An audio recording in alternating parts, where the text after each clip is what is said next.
Halo semua, selamat datang di channel Dipta Samsidim. Pada video kali ini, kita telah masuk ke materi baru, yakni turunan fungsi.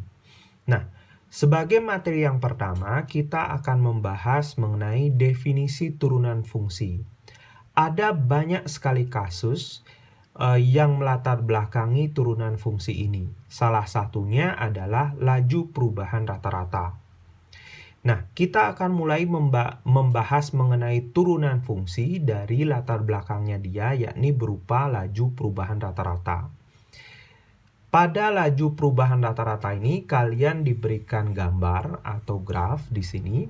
Jadi, sumbu X di sini menyatakan T atau waktu, kemudian sumbu Y-nya menyatakan S atau jarak dengan satuan kilometer. Kemudian gambar ini memberikan ilustrasi perpindahan suatu objek yang bergerak. Saya misalkan di sini objek bergeraknya adalah X. Jadi yang awalnya koordinatnya ada di T1, Ft1, dia berpindah ke X aksen dengan koordinat T2, Ft2. Nah, kita akan mencari kecepatan rata-rata. Jadi kecepatan rata-rata itu seperti yang sudah kalian ketahui, kecepatan rata-rata merupakan perbandingan antara perubahan jarak, yaitu delta S, dengan perubahan waktu, yaitu delta T. Sehingga kita dapat mengkonstruksi kecepatan rata-rata adalah delta S per delta T. Jadi kenapa ada delta di sini? Karena yang kita mau cari adalah perpindahan suatu objek. Kalau biasanya kan kecepatan jarak per waktu. Kalau di sini, karena perpindahan, dia dikonstruksi lagi menjadi delta S per delta T. Nah, ketika kita menggunakan tafsiran geometri yang sudah ada di sebelah kiri ini, jadi yang kalian dapat peroleh yakni kita bisa mencari kecepatan rata-rata dari benda yang bergerak.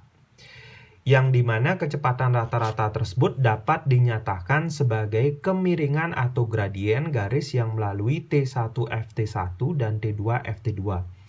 Jadi, saya jelaskan kembali, kita akan mencari kecepatan rata-rata. Kecepatan rata-rata itu bisa dikonstruksi dengan menggunakan kemiringan dari garis.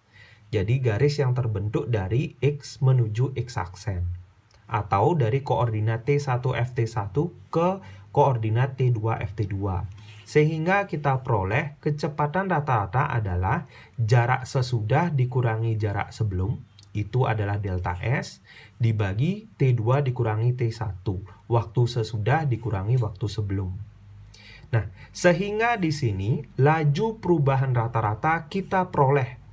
Laju perubahan rata-rata YFT, jadi fungsinya YFT, pada selang waktu T lebih besar atau sama dengan T1 dan kurang atau sama dengan T2, dapat kita rumuskan dalam bentuk delta Y per delta T sama dengan Ft2 dikurangi Ft1 per T2 dikurangi T1.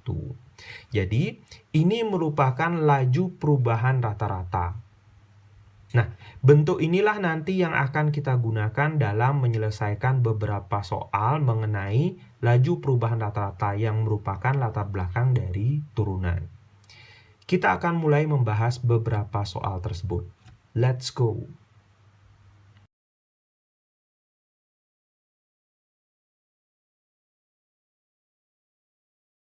Soal yang pertama, sebuah mobil bergerak dari kota A ke kota B.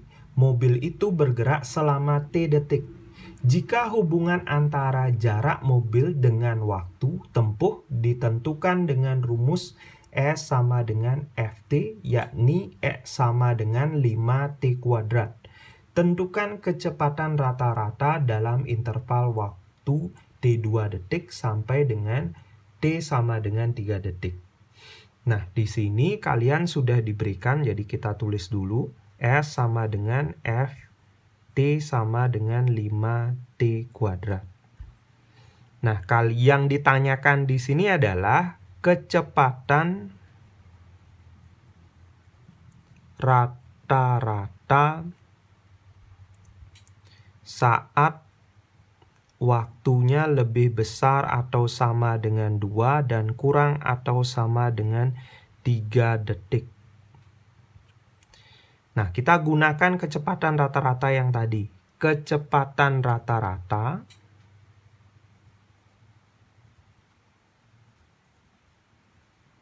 akan sama dengan FT2 dikurangi FT1 per T2 dikurangi T1. Nah, di sini FT2-nya berarti ini sebagai T1, ini sebagai T2.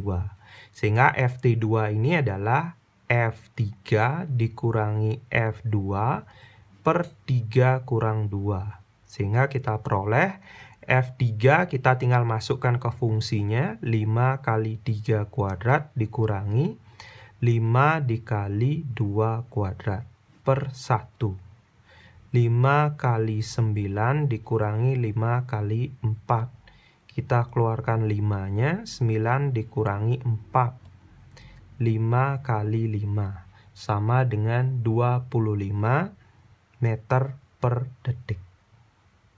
Sehingga kita dapat kecepatan rata-rata yakni sebesar 25 meter per sekon. Jadi demikianlah soal yang pertama. Kita lanjutkan dengan soal berikutnya. Contoh soal yang kedua. Sebuah bola mempunyai jari-jari R senti. Jika jari-jari bola berubah dari 5 cm menjadi 6 cm, tentukanlah A. Laju perubahan rata-rata luas bola L terhadap jari-jari. Kemudian B. Laju perubahan rata-rata volume bola V terhadap jari-jari. Nah, yang pertama soal A kita akan selesaikan. Di sini pertanyaannya, laju perubahan rata-rata luas bola L terhadap jari-jari. Jadi laju perubahan berarti delta L per delta R. Jadi ini laju perubahan luas bola terhadap perubahan jari-jari sama dengan LR2 dikurangi LR1 per R2 dikurangi R1, di mana L-nya sendiri di sini adalah 4πr kuadrat karena dia adalah bola. Kemudian R-nya di sini yakni lebih besar atau sama dengan 5 kurang atau sama dengan 6. Jadi ini. Nah, sehingga kita dapat mencari terlebih dahulu LR2 dan LR1-nya. Jadi ini sebagai R1, ini sebagai R2. Sehingga kita peroleh LR2 yakni 4πr2 kuadrat, yaitu 4π kali 6 kuadrat. 36 kali 4π. 144 pi. Sehingga kita dapat LR2 144 pi cm persegi. Kemudian LR1 kita bisa cari 4πr1 kuadrat. 4π kali R1-nya 5 kuadrat. 4π kali 25. 25 kali 4, 100 pi cm persegi. Sehingga kita dapat peroleh delta L per delta R akan sama dengan LR2 144 pi cm persegi dikurangi LR1 100 pi cm persegi per R2 6 dikurangi R1 5. Ini satuannya senti.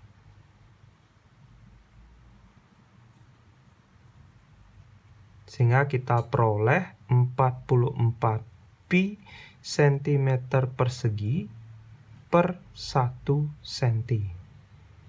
Sehingga jadinya 44 pi cm persegi. Jadi ini merupakan hasilnya. Kita lanjutkan dengan bagian B-nya. Pada bagian B, Yang diminta di sana adalah laju perubahan rata-rata volume bola V terhadap jari-jari. Sehingga delta V per delta R sama dengan V R2 dikurangi V R1 per R2 dikurangi R1. Dengan ketentuan R-nya sama, lebih besar dari 5, kurang atau sama dengan 6. Di sini sebagai R1, ini sebagai R2. Kemudian volumenya adalah volume bola 4/3 pi R pangkat 3. Sehingga kita bisa cari VR2 akan sama dengan 4/3 kali pi R2 pangkat 3. 4/3 kali pi kali 6 pangkat 3. Sehingga diperoleh 4/3 kali pi kali 6 kali 36. 2. Sehingga 4 kali pi kali 72. Sehingga 288 pi. Sehingga kita peroleh pi R2 sama dengan 288 pi dengan satuan sentimeter kubik. Kemudian VR1 sama dengan 4/3 pi R1 pangkat 3. Sehingga kita peroleh 4/3 pi dikali 5 pangkat 3. Sehingga 4/3 kali pi kali 125. Sehingga kita peroleh 500/3 pi sentimeter kubik. Nah, sehingga di sini kita bisa lanjutkan dengan mencari delta V per delta R, yakni VR2. VR2-nya adalah, ini VR1 ya, VR2-nya 288 pi cm kubik dikurangi 500/3 pi cm kubik per 6 cm dikurangi 5 cm. Sehingga kita peroleh 288 pi dikurangi 500/3, itu berarti 166,7 pi per 1. Sehingga kita peroleh 121,3 pi cm persegi. Karena di sini kan satuannya cm kubik, di bawah satuannya cm. Sehingga ini disederhanakan jadinya cm persegi. Jadi ini adalah laju perubahan volume terhadap jari-jari. Nah, sekian untuk materi kali ini. Semoga kalian mudah memahami materi yang saya jelaskan. Tetap dukung video saya dengan cara klik like, komen, subscribe, dan juga share ke teman-teman kalian video ini. Semoga video ini bermanfaat untuk kalian. Terima kasih sudah menonton. Dah.